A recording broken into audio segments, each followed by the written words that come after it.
A mí me emociona la revolución que estamos viviendo, porque puede ser un gran avance para nuestra sociedad. Revolución, cambio de paradigmas. Yo estoy enamorada de esta revolución, de cómo la tecnología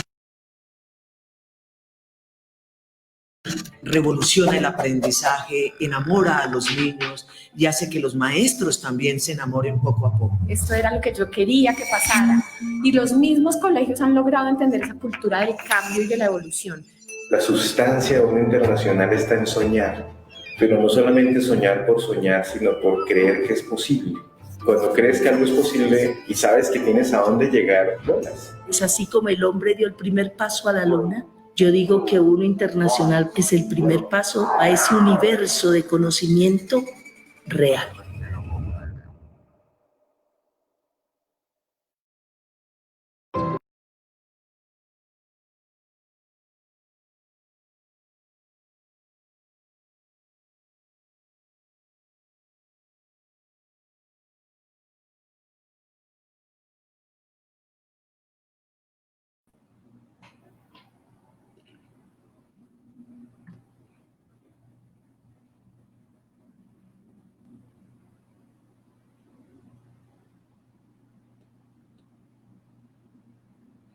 Bueno, muy buenos días para todos los que están allí conectados en Facebook. Tenemos un montón de personas, muchos profesores, directivos, saludándonos desde diversas partes del territorio nacional colombiano. También en otros países nos saludan allí en nuestro Facebook Live. Hoy, un día muy importante con un invitado de altísimo nivel, invitado lujo. Queremos saludarlos a todos. Hoy vamos a hablar de en tiempos de pandemia, en estos tiempos de cosas y en esta mañana. Hoy más una invitación un poco presentando en el loop inicial. Tenemos estas semanas que vienen algunos webinars, algunos foros para UNO Internacional, uno de nuestros proyectos de sistemas educativos de Santillana, con Fernando Vázquez, y otra información que les vamos a ir dando a lo largo de esta mañana. Pero bueno, enfoquémonos un poco a lo que nos atañe el día de hoy. Tenemos con nosotros a David Bueno. No sé, Carlos, si hay en producción. Aquí tenemos. Hola, David. Un saludo para ti desde Barcelona. Hola, ¿qué tal? Muy bien, David. Muy bien. Y un placer y un honor tenerte con nosotros aquí. La tecnología nos permite conectarnos en la distancia. Desde aquí de Colombia, un saludo fraterno para ti. Un saludo también desde Barcelona para todos vosotros. Bueno, muy bien. Para los que no conocen a nuestro invitado de hoy, pues déjenme contarles un poco quién es. Y luego, pues continuamos con la agenda de hoy, que tiene un tema muy, muy interesante. Bueno, David Bueno y Torrens, desde Barcelona, como ya lo saben. Él es doctor en biología, profesor de genética y director de la Cátedra de Neuroeducación de la Universidad de Barcelona. David, en su trayectoria profesional y académica, la ha desarrollado tanto en Barcelona como en Oxford, centrándose en la genética del desarrollo y la neurociencia. Y, pues obviamente, esta con su relación con el comportamiento humano. Él imparte clases de varias materias del campo de genética y ha publicado más de 70 artículos científicos en revistas especializadas, y en el ámbito de la divulgación científica ha publicado alrededor de 20 libros. Colabora habitualmente con varios medios catalanes también, y los que seguimos a David y lo conocemos, lo hemos podido ver en diferentes videos, entrevistas, programas, donde profundiza obviamente la relación, en este caso para educación, la relación con la neurociencia en diferentes ámbitos. Yo personalmente, David, te he seguido en muchos canales que profundizas el tema de la relación entre neurología y educación, neuroeducación. Y es un placer tenerte aquí. Yo creo que David nos puede abrir un poco este panorama de las funciones ejecutivas en este tiempo de pandemia. Así que, David, empezamos. ¿Qué te parece? Adelante. Por mí, adelante. Creo que hablaremos del cerebro, obviamente. Creo que será un tema central. Seguro que va. Seguro que sí. Seguro. Y hablaremos del cerebro, hablaremos de los entornos, hablaremos del futuro, hablaremos de las emociones y de regular estas funciones. Entonces, para todos los que están allí en nuestra transmisión en vivo en Facebook Live, un saludo, y los que están allí, por favor, tomen nota, porque lo que viene es información y aprendizajes para todos nosotros. David, adelante.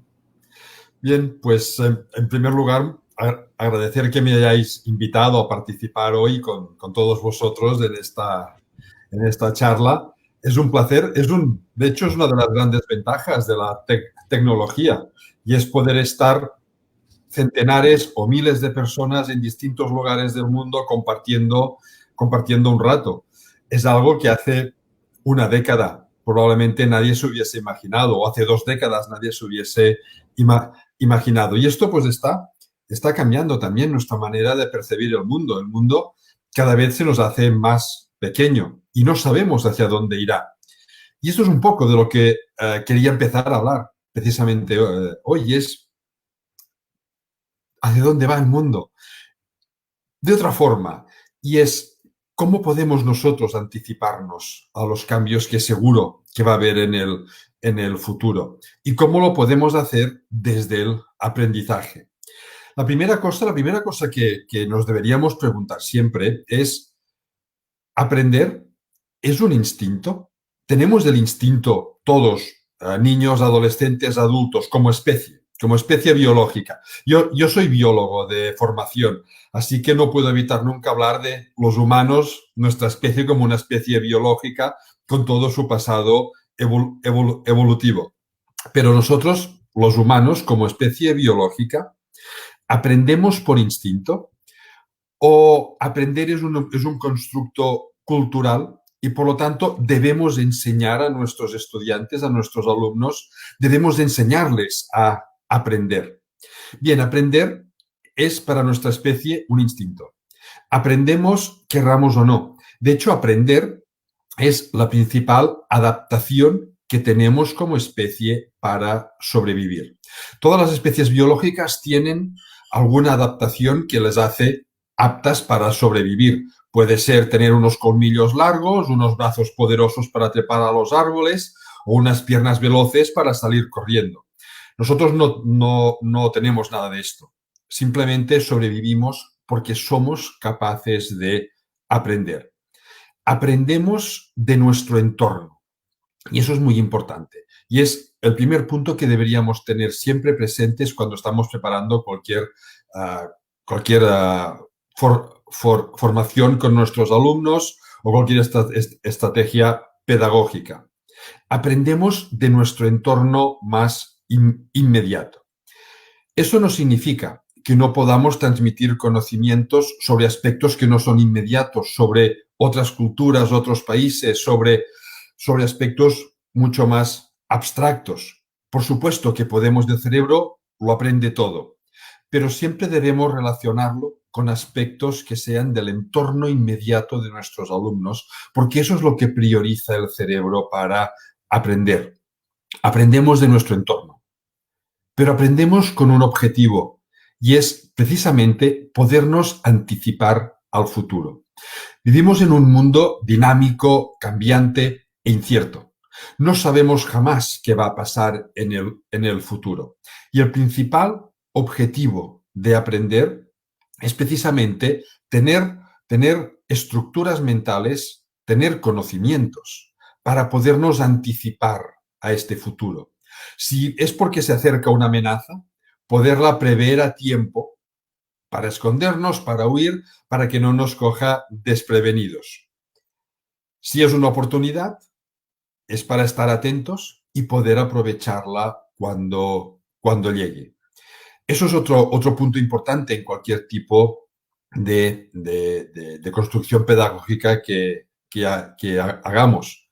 Aprendemos del entorno, pero debemos siempre dar esta sensación a nuestros alumnos, a nuestros estudiantes, de que aquello que están aprendiendo tiene su aplicación en el futuro. Porque si no la tiene, ¿para qué van a aprenderlo? No necesitan aprender o no necesitan recordar nada de lo que les estamos transmitiendo si ellos no perciben esta posibilidad de que les vaya a ser útil en el futuro. Ser útil en el futuro significa que deben ser capaces de planificar sus propios futuros. Y lo digo en plural, no porque cada alumno planifique su futuro, sino porque cada persona debe poder planificar diversos futuros alternativos, porque como no sabemos cómo será el futuro, cuantas más planificaciones diferentes hayamos hecho, más fácil es que alguna se adapte a ese futuro que nos está llegando. Planificar, reflexionar sobre estos futuros, sobre los pros y contras, sobre qué preferimos nosotros,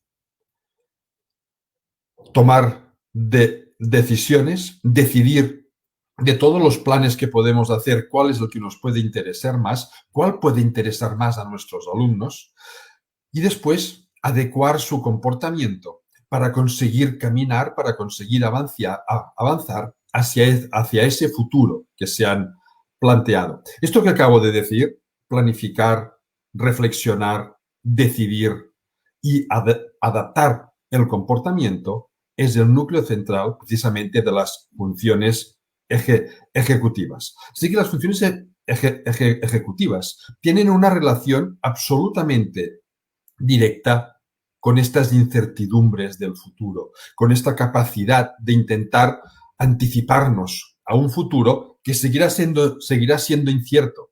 Pero cuanto mejor nos podamos anticipar, más fácil será que los planes que hagamos se adapten mejor a lo que tenga que venir. Aprendemos, repito, del entorno inmediato y lo hacemos para anticiparnos al futuro. Hay pruebas de ello, hay muchas pruebas. Se ha visto, por ejemplo, que los niños y las niñas en la etapa preverbal, esto es, antes de empezar a hablar, ya utilizan razonamientos filosóficos, razonamientos de los que después se explican durante la secundaria o la educación superior. Ya los utilizan de forma instintiva, precisamente para esto, para aprender de su entorno, pero para anticiparse al futuro. Les cuento un pequeño experimento que se hizo hace no muchos años, hace 3 o 4 años. Un experimento que demostró que los niños en la etapa, repito, preverbal, antes de hablar, antes de los 12 meses de edad, niños y niñas, utilizan lo que en filosofía se llama el silogismo disyuntivo. Los filósofos, como los científicos, nos encanta poner nombres raros a las cosas más simples, ¿no? Y este es un buen ejemplo, ¿no? El silogismo disyuntivo, perdón, si hay algún filósofo que me está escuchando, ¿no? Pero simplemente, silogismo disyuntivo significa que si yo tengo 2 opciones, sé que una es correcta y otra es falsa, pero no puedo demostrar cuál es la correcta, tengo suficiente demostrando cuál es la falsa para que por exclusión la que me quede sea la correcta. Lo demostraron con un pequeño teatro con marionetas. 2 marionetas. Una era un dinosaurio y otra era una flor. Claramente diferentes, pero ambas tenían exactamente un mismo penacho de plumas, el dinosaurio encima de la cabeza y la flor encima del pétalo más alto. Salían ambas marionetas, daban unas cuantas vueltas, jugaban entre ellas. En un momento dado subía un telón y tapaba la flor, excepto el penacho, que se seguía viendo, para que los niños y niñas viesen que la marioneta estaba escondida detrás de ese telón. El dinosaurio daba 4 vueltas más y se iba.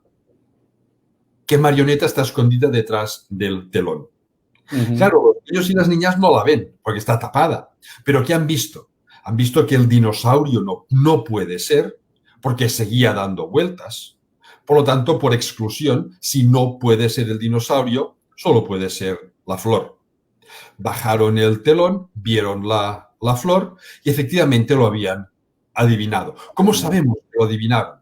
Simplemente cuando una cosa nos sorprende, abrimos mucho más los ojos, las pupilas de los ojos se nos dilatan para captar más información del entorno, aprender del entorno, captar más información del entorno y fijamos la atención mucho más rato en aquello que nos sorprende para poder entender qué es lo que está pasando en nuestro entorno. ¿Para qué? Para anticiparnos, para saber qué estaba escondido antes de verlo por si acaso. Aprendemos del entorno para anticipar. Ese solo, disculpa, te interrumpo, David. Aquí ya hay algunas líneas que nos pueden, lo que tú dices, permite hacer una conexión muy, muy directa con lo que es la planeación de clase estratégica, entendiendo esta información y entendiendo estos principios para trabajar. En este caso estamos hablando de etapa preverbal, ¿no? Sí. Exactamente. Y conectando un poco lo que dices, porque hubo muchas preguntas en nuestro foro, en nuestra página de foro virtual, David, referentes al preescolar. Y aquí tenemos en nuestra interacción en este momento también preguntas, sobre todo por el tema que estás tocando. Para todos los que están preguntando, vamos a tener una nueva sesión con David enfocada en la educación preescolar para que estén pendientes. Entonces, no quería dejar pasar esa oportunidad con estas líneas que ya estás dando, David.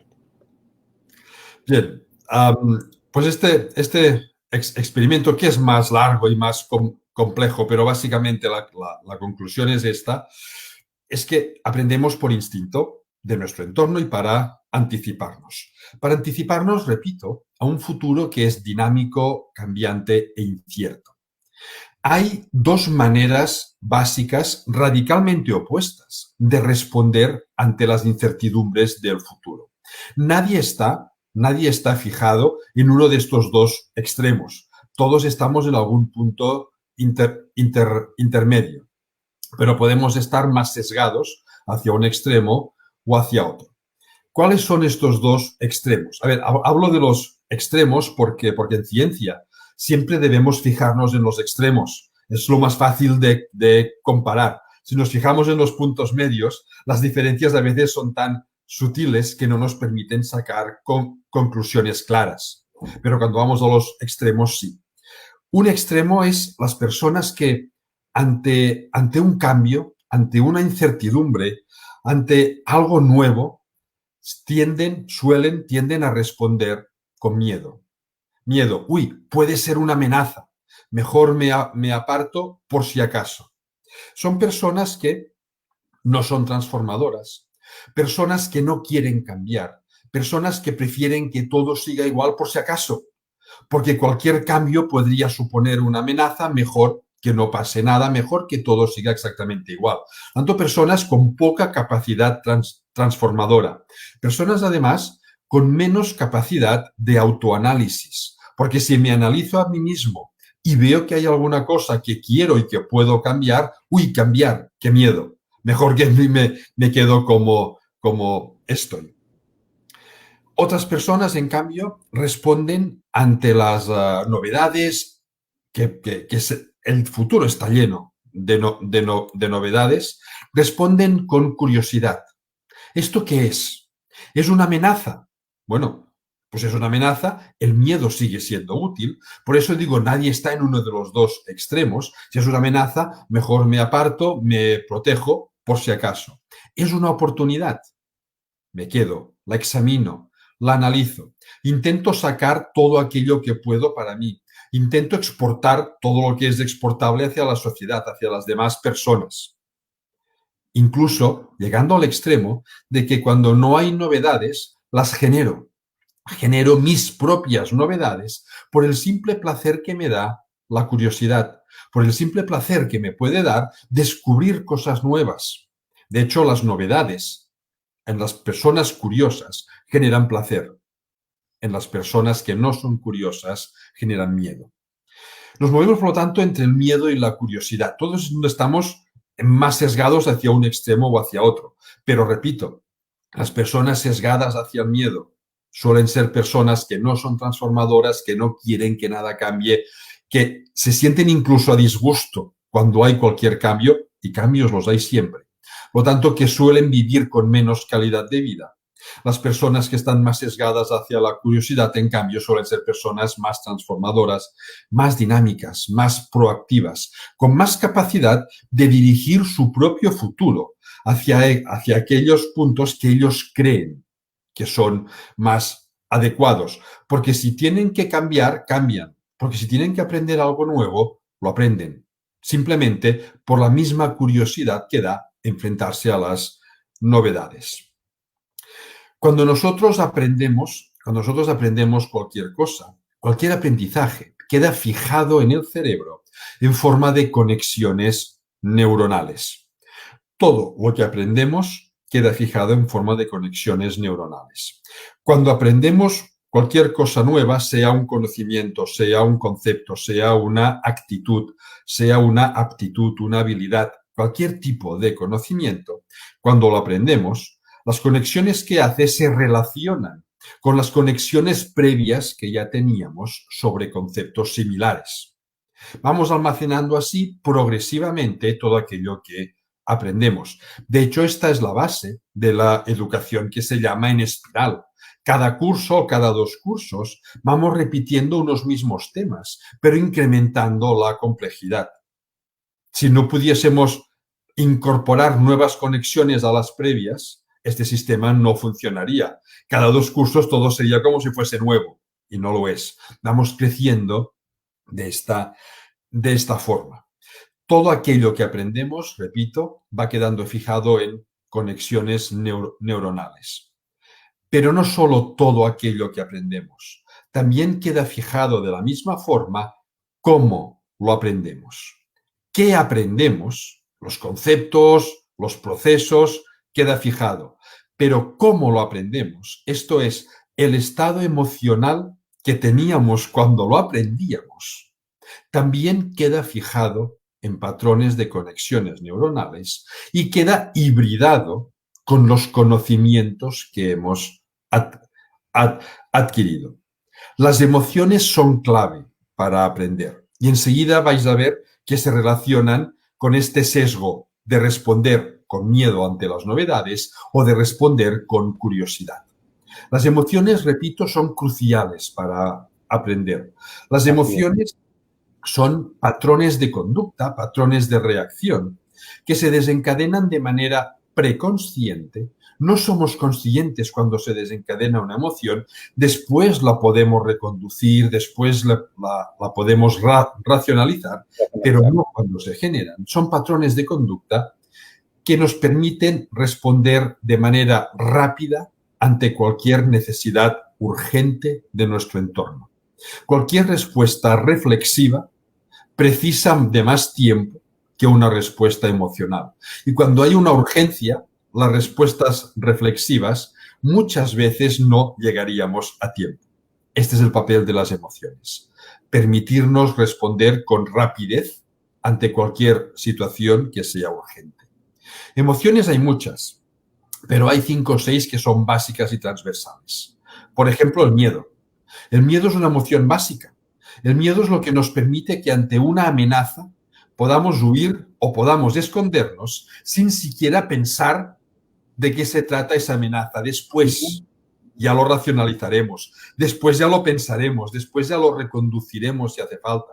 Pero ante una amenaza urgente, si no nos ponemos a huir, si no nos escondemos, pues podemos sufrir algún daño. Ese es el papel de las emociones. Digo, el miedo es una emoción, el asco es otra emoción básica. La tristeza es otra emoción básica. La ira que nos lleva a la agresividad defensiva cuando hay una amenaza que nos supone un riesgo, es otra emoción básica. La alegría es otra y la sorpresa. Estas son las 6 emociones básicas que hay. Las emociones son tan importantes para sobrevivir que cualquier aprendizaje que tenga emociones asociadas, el cerebro lo interpreta como, si tiene emociones, es que esto es clave para sobrevivir. Así que mejor me lo guardo bien, mejor lo fijo bien en conexiones neuronales, por si acaso en un futuro me vuelve a hacer falta. Futuro. La emoción la siento ahora en mi entorno y lo guardo por si en un futuro me vuelve a hacer falta. Debemos transmitir cualquier tipo de conocimientos con contenidos emocionales si queremos ayudar a nuestros estudiantes a que lo fijen con mayor eficiencia. Pero es un arma de doble filo. Sí. El miedo es una emoción. Podemos transmitir conocimientos a través del miedo. Del pánico no. El pánico es bloqueante. Pero ese miedo sutil, ese miedo que muchas veces pueden tener los alumnos, se lo generan solos normalmente, pero ese miedo a voy a suspender, no me saldrá bien, se reirán de mí, mis padres me reñirán, ¿La etc. nota? ¿Sí? ¿A las notas, por ejemplo? ¿A las calificaciones? A las calificaciones, por ejemplo. Sí. Esta es una de las grandes discusiones que hay, y yo creo que debemos abordar sin miedo. Y es, de alguna forma, debemos valorar el grado de conocimiento de nuestros alumnos, pero si estas calificaciones suponen un estrés excesivo que les puede dar miedo, está jugando en contra de los propios aprendizajes. Enseñamos para que aprendan, los evaluamos, les ponemos una nota y eso hace que no puedan aprender bien, precisamente por esta misma nota que les hemos puesto. Yo creo que es uno de los temas que hay que abordar con cierta urgencia para poder profundizar en estos cambios educativos. Que no significa no saber si han asimilado bien los conocimientos. Significa que la forma que tenemos de transmitir este grado de conocimiento que ellos tienen no les genere miedo. Claro, aprender a través de este miedo tiene una consecuencia negativa, nefasta, diría yo, a medio y a largo término. Y es que el cerebro lo hibrida todo, lo integra todo. Y todos aquellos aprendizajes que se han adquirido con miedo quedarán fijados a esta emoción. Y cada vez que deban utilizarlos de nuevo, notarán la incomodidad. Notamos, todos hemos aprendido algo muchas veces en nuestra vida con miedo. Notamos esa incomodidad que genera el miedo. Por lo tanto, son aprendizajes que se usarán mucho menos, porque a nadie le gusta esta incomodidad, y serán aprendizajes menos que usaremos con mucha menos eficiencia, porque tenderemos a rehuirlos, a usarlos lo mínimo posible. Las personas que aprenden con miedo suelen ser las que, ante las incertidumbres del futuro, se sesgan a responder con miedo, simplemente porque es así como han aprendido a lo largo, especialmente de los primeros años de vida, pero toda la vida es importante, así que a lo largo de su vida. ¿Cuál es la alternativa? La alternativa es utilizar emociones que sean mucho más proactivas, que en vez de el miedo que nos estimula a huirnos o a esconder, a huir o a escondernos, utilizar emociones que nos faciliten el camino hacia continuar avanzando, no ir hacia atrás, no huir, sino continuar avanzando. ¿Cuáles son estas emociones? La primera es la alegría. La alegría es una emoción que se transmite con la cara, pues no un poco sonriente, no hace falta sonreír mucho. Es la musculatura relajada, los ojos ni muy abiertos ni muy cerrados. Cuesta mucho explicar cómo es esta cara, pero seguro que todo el mundo se imagina una cara alegre. Yo en muchas formaciones que hago, paso a mis alumnos fotografías de personas alegres, personas tristes y personas enfadadas. Y les pregunto, todas estas personas, si tuvieseis que elegir un compañero para hacer un trabajo, un amigo, alguien que se sentase a vuestro lado en un autobús, que no conocéis de nada y que nunca vais a conocer, pero que estará ahí sentado durante un rato, ¿a quién elegiríais?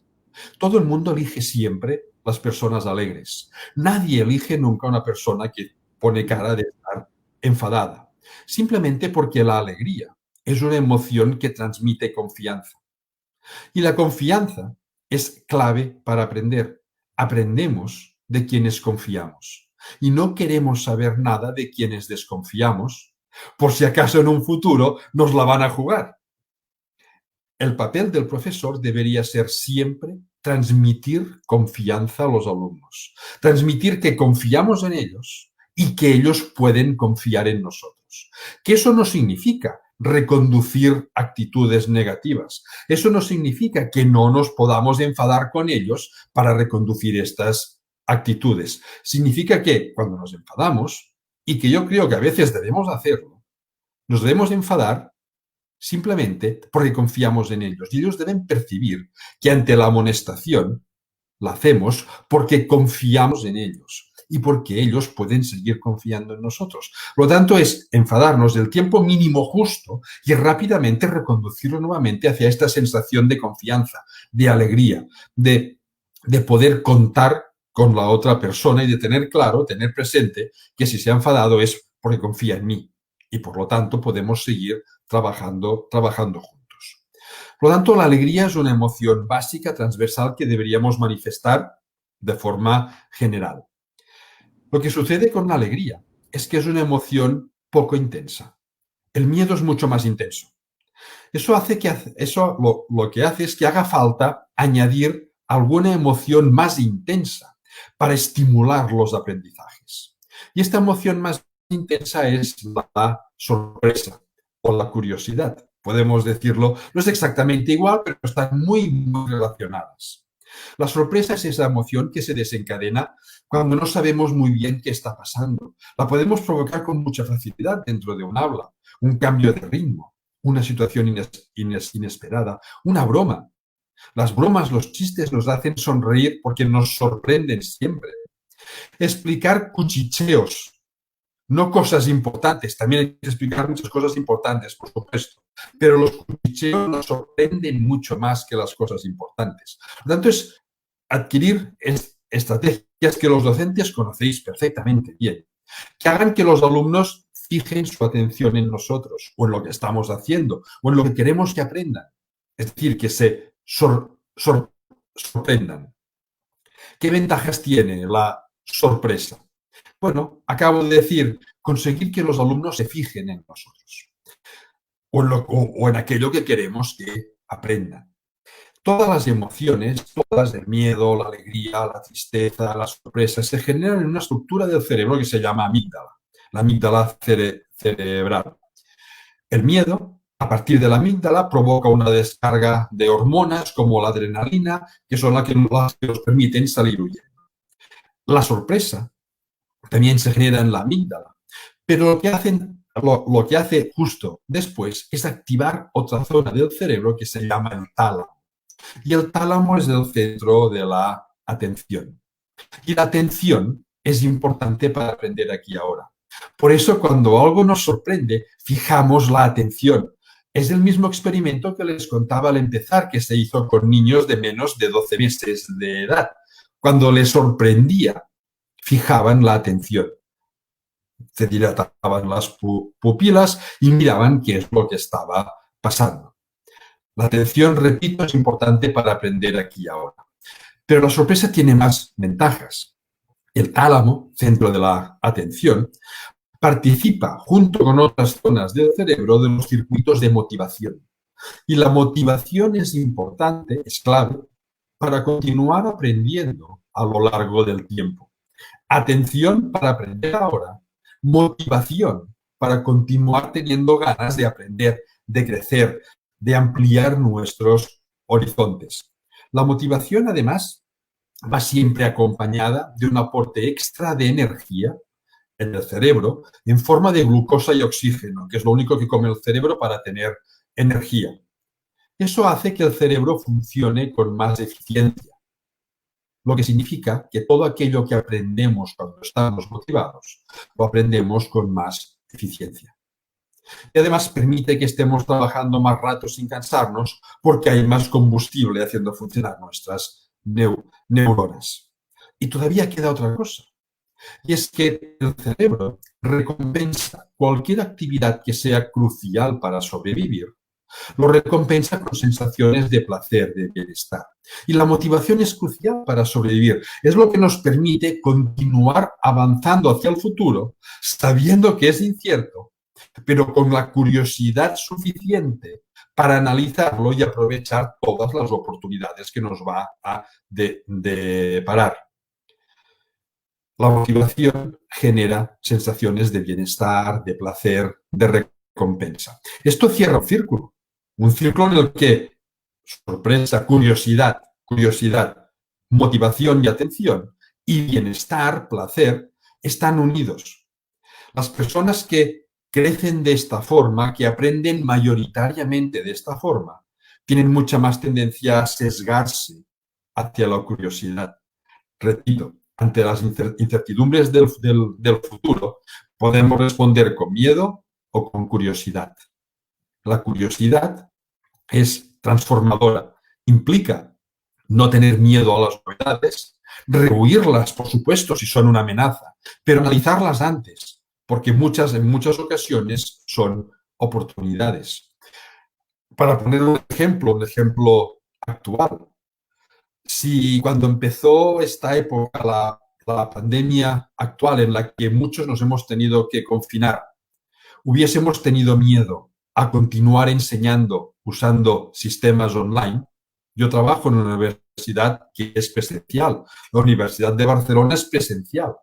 En 48 horas, que es el tiempo que nos dio el gobierno para confinarnos, tuve que pasar de una formación presencial con mis 77 alumnos de genética a una formación online.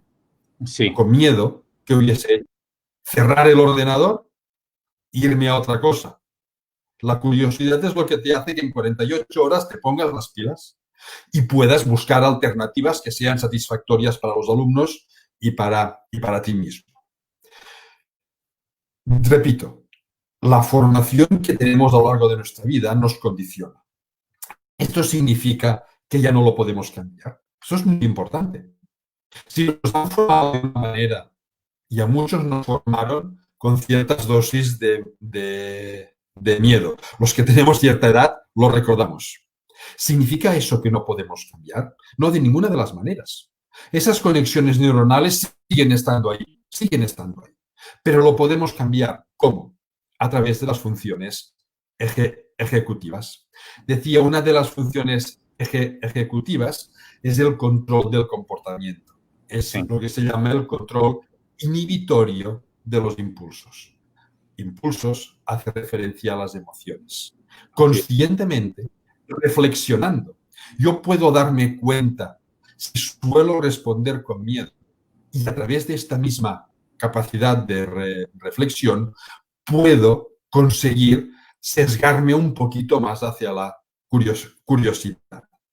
Lo importante de esto no solo es que podemos cambiar, que podemos continuar progresando, podemos continuar avanzando, sino que esto es muy importante para nuestros alumnos, porque ellos tienden a imitar lo que ven.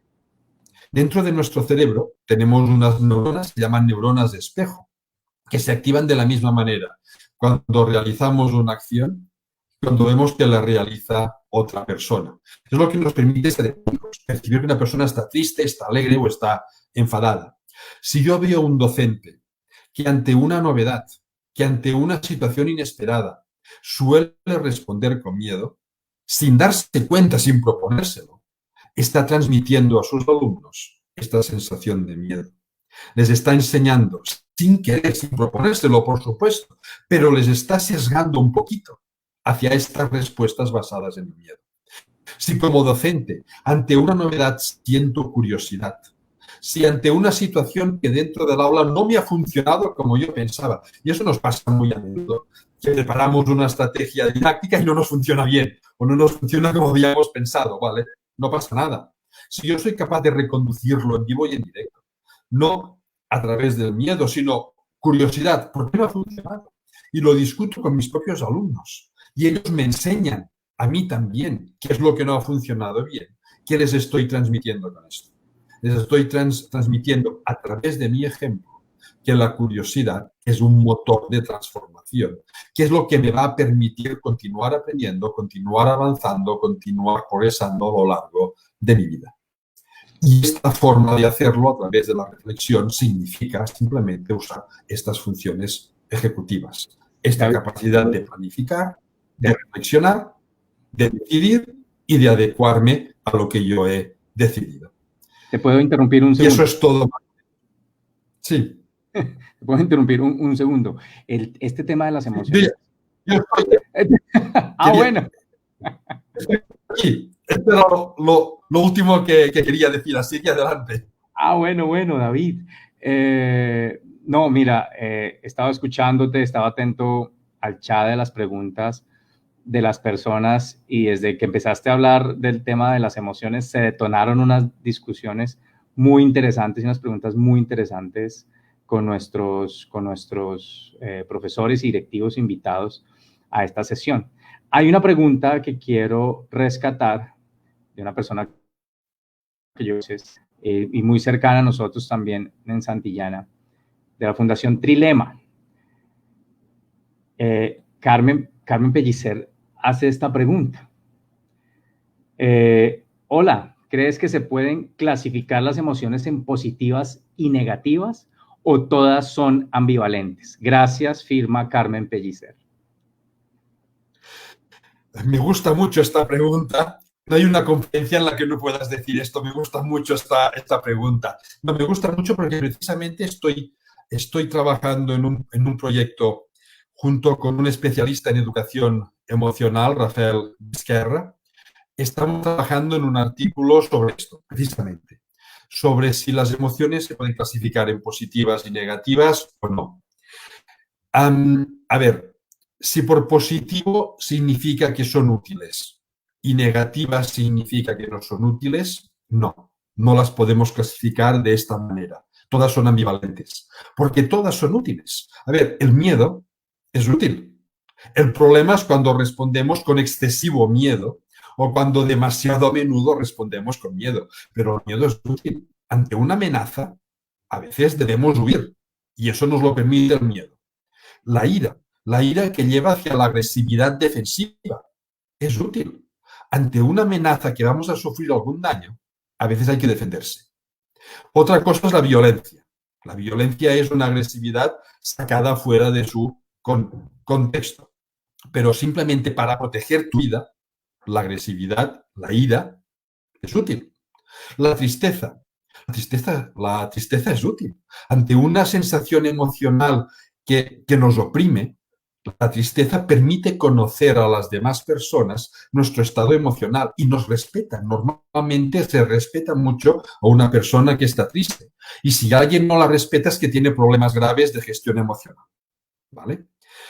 La alegría, la sorpresa, todas son útiles. Por lo tanto, desde el punto de vista son ambivalentes. Todas son útiles y todas, llevadas a un extremo, son perjudiciales. Incluso la curiosidad llevada a un extremo, claro, según en qué situación, mejor tenemos que ser curioso porque sufriremos algún daño. Ahora, si las clasificamos como positivas o negativas en función de la sensación íntima de bienestar que nos generan, ahí es otro tema. Ahí sí que las podemos clasificar en positivas y negativas, pero es por la sensación íntima de bienestar. La alegría, la sorpresa, la curiosidad nos generan una sensación agradable. El miedo, la ira, la tristeza, nos generan una sensación desagradable. Es la función. La función es que sea desagradable para que rehuyamos cualquier situación triste, para que rehuyamos cualquier situación amenazadora. Toda la función de las emociones es esta. Pero entonces sí lo podemos clasificar de esta forma, o menos es lo que estamos trabajando nosotros. Y eso lo que nos permite es relacionarlo precisamente con temas de educación. Esas emociones que llamamos positivas porque nos generan sensación de bienestar son las que promueven aprendizajes transformadores y proactivos, porque el bienestar es agradable. Y aquellas emociones que nos generan sensaciones íntimas desagradables son las que generan aprendizajes menos eficientes, que son aprendizajes que vamos a rehuir en el futuro porque nos va a ser incómodo usarlos. Entonces, depende de cómo usemos estas palabras, pues sí las podemos clasificar así o simplemente todas son útiles en su justa medida y todas son perjudiciales si las usamos en una medida fuera de lugar. Muy bien, pues gracias a Carmen Pellicer y un saludo a ella. Es una muy buena pregunta. David, cuando tú mencionabas que es importante el qué aprendo, pero que en esa misma línea también es importante el cómo aprendo, para que se fijen bien esos aprendizajes en general. Que el qué aprendo es vital, pero que el cómo aprendo vincula las emociones y también yo agregaría un poco procesos de metacognición, de entender cómo aprendí lo que aprendí. Y sumando a ese cómo aprendí lo que aprendí, el profesor diseñó una experiencia de aprendizaje teniendo en cuenta esta información, incluyendo sorpresa, incluyendo cambios de ritmo, incluyendo algún elemento allí que hace que ese diseño de la experiencia de aprendizaje garantice que se fijen esos aprendizajes mucho mejor. En esa línea, uno podría pensar en áreas como la matemática, las ciencias naturales, las sociales, el lenguaje.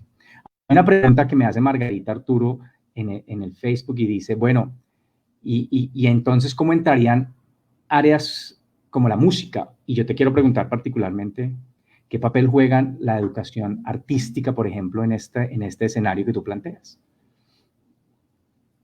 Mira, la música, la educación artística son claves. Son claves porque forman parte intrínseca de ser personas, de ser humanos. Ahora vuelve el David Bueno biólogo.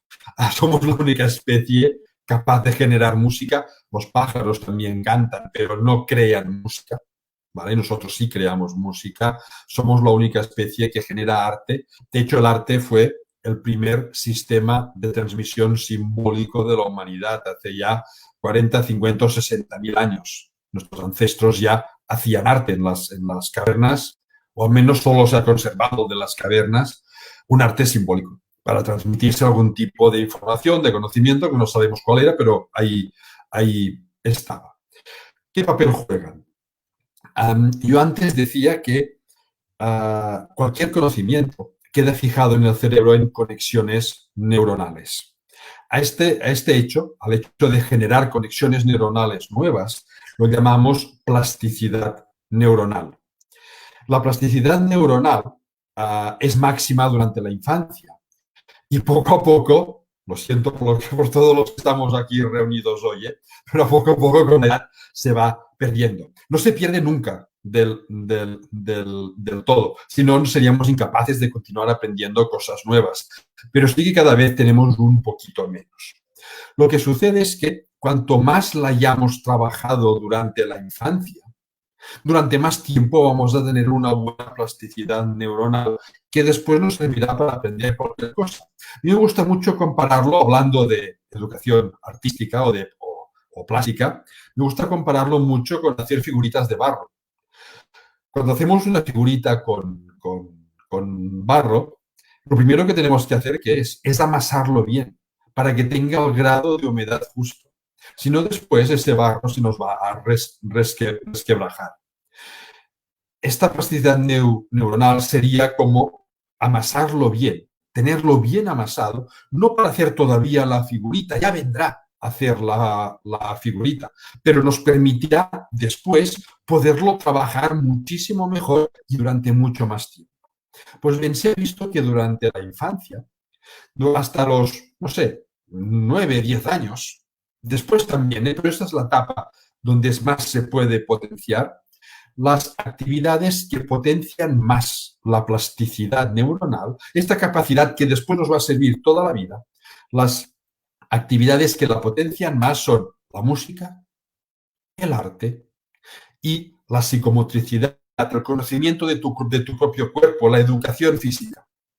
Son las que lo permiten potenciar más. Deberían ser las materias transversales, troncales en la educación hasta esas edades. Después también, pero hay que introducir muchísimas más cosas, por supuesto.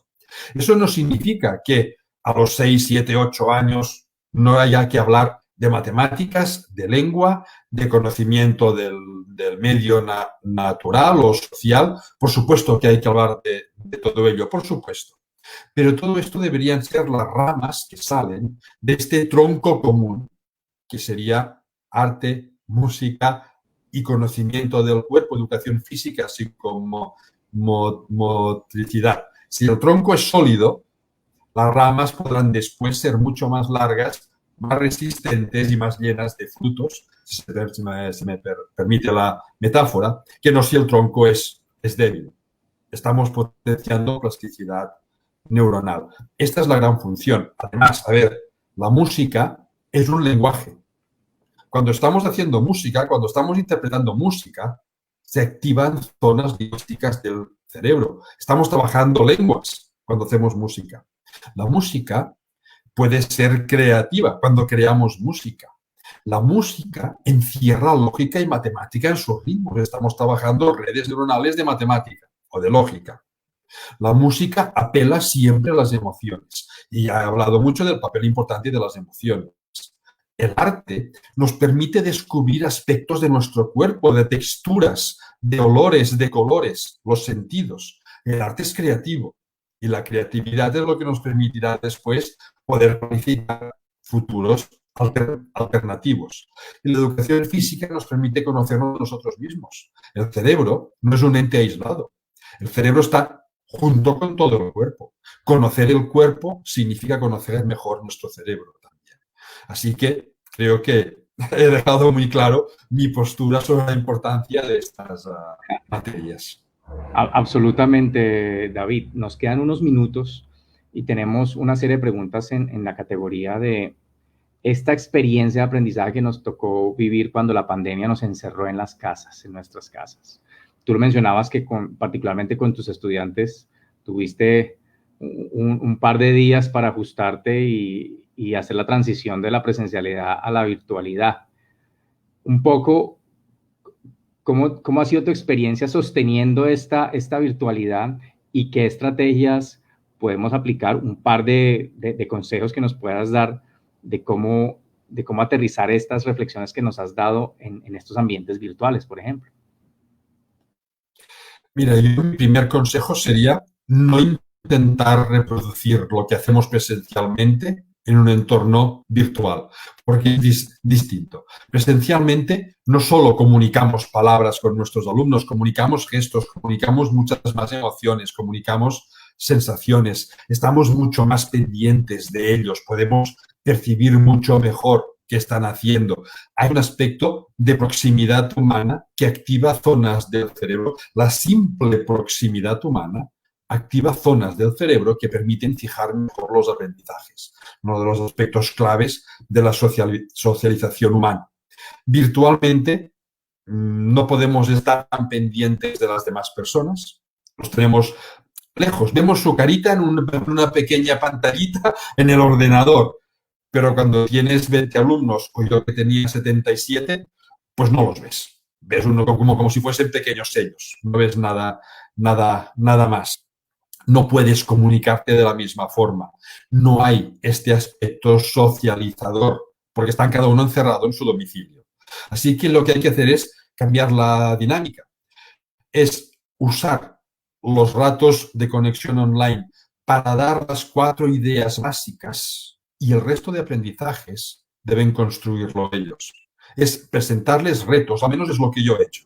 Presentarles retos, presentarles preguntas con contextos que deban resolver en grupo, en grupos virtuales, por supuesto, pero que facilite este entorno social, que no se rompa este entorno social, porque es clave para mantener la motivación, para mantener el optimismo y para fijar buenos aprendizajes. Sí. Si lo que hacíamos en clase presencial lo repetimos igual en un entorno virtual, no nos va a funcionar correctamente. Sí, un poco invertir. Algunos modelos o metodologías como aula invertida o aprendizaje invertido que tiene algunos de estos principios que tú estás hablando. Es decir, en el momento de encuentro están las claves perfectas, preparación y un poco flexibilizar también los currículos, ¿no? Ir a los aprendizajes esenciales que yo quiero que mis estudiantes desarrollen y profundizar en ellos, pero sí cambiar un poco el entorno. Hay algunas preguntas, David, que tienen que ver con los padres de familia, papá y mamá que están allí en casa, que es un reto grandísimo, porque desde que llegamos a la pandemia han sido aquellos que han estado un poco viendo lo que está sucediendo, emitiendo juicios, obviamente, sobre cómo se imparten estas clases virtuales. ¿Qué consejo podríamos dar a nuestros profesores y directivos que están aquí para apoyarles y un poco transmitir a estos padres de familia, y que todos aquí casi tenemos muchos que son padres de familia, en esta línea de lo que planteas? Yo creo que un aspecto importante es conseguir hacerles cómplices de esta educación. La educación, si se hace en casa, el papel del adulto sigue siendo crucial. El profesor estará un ratito virtualmente, pero quien estará presencialmente, como muy bien decías, pues son mamá, papá, ambos, o un rato uno y otro rato otro, porque deberán seguir también con sus respectivos trabajos, ¿no? Es hacerles cómplices, es hacerles partícipes de este crecimiento de sus hijos. Y sobre todo, yo creo que lo más importante es desestresar el ambiente. Las situaciones de encierro, de confinamiento, son estresantes para todo el mundo, y hay muchos experimentos realizados que demuestran que estos encierros no voluntarios, es que yo me encierre en una cabaña en el monte porque quiero estar solo y pensar un rato, pero otras que te obliguen a estar encerrado. Esto genera muchas sensaciones de estrés. Y el estrés es el enemigo número uno de los aprendizajes. El estrés bloquea los aprendizajes, el estrés suele sesgarnos más hacia el miedo que hacia la curiosidad. Es decir, juega contra todo lo que yo estaba contando. Tanto un papel muy importante de los docentes y directores hacia los padres y madres de familia es transmitirles esta sensación de que no deben estresarse, de que su estrés perjudica a sus hijos, de que estar confinados es estresante, pero debemos desestresarnos, debemos aprovechar el momento, bueno, para hacer otras actividades en casa. Yo me he encontrado con muchas familias que me han dicho, en este confinamiento, que aquí en Barcelona pues ha durado algo más de dos meses, hemos redescubierto el placer de estar juntos en casa. Es muy triste que tenga que redescubrirse de esta manera, pero es fantástico que se redescubra. Es fantástico. Y es algo que después nos podemos llevar. Yo creo que hemos aprendido mucho y podemos aprender mucho de esta situación, de este bienestar, de estar juntos y también lo que comentábamos antes de estas clases invertidas. Yo la teoría no la conocía muy bien. Con mis alumnos no lo había hecho nunca. Lo tengo muy claro. El próximo año, si podemos hacer clases presenciales, espero que sí, pienso utilizar metodología invertida. Los alumnos se lo han pasado muy bien, me lo han agradecido y la verdad es que es un esfuerzo al principio, pero yo creo que son fuentes de aprendizaje para todos. Fantástico, David. David, te queremos agradecer inmensamente aquí desde Colombia. Gracias a todos los profesores y directivos que están actualmente en nuestros canales compartiendo su agradecimiento, sus preguntas. Hemos ido dándole respuesta también a algunas de sus preguntas en la intervención de David, así que quedan muchas cosas en el papel. Uno de los grandes temas es sobre educación inicial. Ahorita dije educación preescolar y alguien me corrigió en el chat por los decretos nacionales. Tiene razón. Así que sí, está educación inicial. Fue un mal término que utilicé allí. Hay un nuevo encuentro con David, después les comentaremos cuándo es. Y también queremos invitarlos en nuestro próximo foro de 1I con Fernando Vázquez sobre las estrategias para que nuestros estudiantes se escriban. Dentro de 8 días va a ser, así que estaremos muy atentos a eso. David, agradecimientos de Colombia, un abrazo grande hasta Barcelona por este medio virtual. Unas palabras de despedida tuyas, por favor. Nada, un placer haber compartido esta hora con todos vosotros y muchos saludos también aquí desde Barcelona y muchos ánimos a todos, porque si no somos transformadores, no lo haremos bien. Así que muchos ánimos a seguir avanzando y a ver cualquier oportunidad, aunque parezca perjudicial, la debemos ver siempre desde el punto de vista de crecimiento personal. Bueno, y vamos a balancear pues el miedo y la curiosidad. Ahí nos va a mantener esto a flote en esta situación. Te agradecemos mucho. Un abrazo y hasta luego a todos. Gracias por su participación.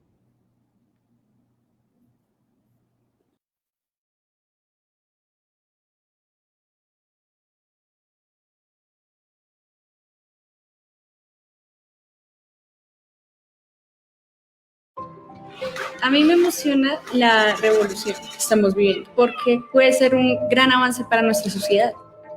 1I es una experiencia y es una experiencia de aprendizaje. 1 Internacional es provocador, 1 es disruptivo, 1 es retador porque plantea una visión futura, una educación distinta. Y dije, yo quiero esto para mis niños. Saber que los niños tienen que explorar todos los días para ser mejores personas. Ahora casi todo es posible y que vamos a seguir avanzando. Me parece genial. Y uno busca salir de la caja, imaginar lo imposible para poder hacerlo. Y en ese sentido uno busca desafíos, busca que los alumnos sean conscientes de que ellos son capaces de transformar su realidad. Somos un país que tenemos muchísimas oportunidades de mejorar en el sector educativo. Siempre lo pensamos y lo planeamos para generar un impacto real. Cada año hemos descubierto también que podemos hacer mejores cosas, que podemos hacer cosas distintas. Esta es la promesa que habíamos hecho, y es diseñar un proceso que facilite el cambio porque lo hace vivencial, lo hace experiencial, pero la dinámica vital es diferente. Y en este sentido, la evolución de uno es una evolución exponencial y es una evolución que sigue creando. Yo estoy acá es porque creo en ese cambio y estoy acá es porque creo que estoy aportando de alguna manera a que cambiemos esa forma de educar y que logremos crear ciudadanos que piensen de una manera diferente y de esa manera pues aportarle también al país.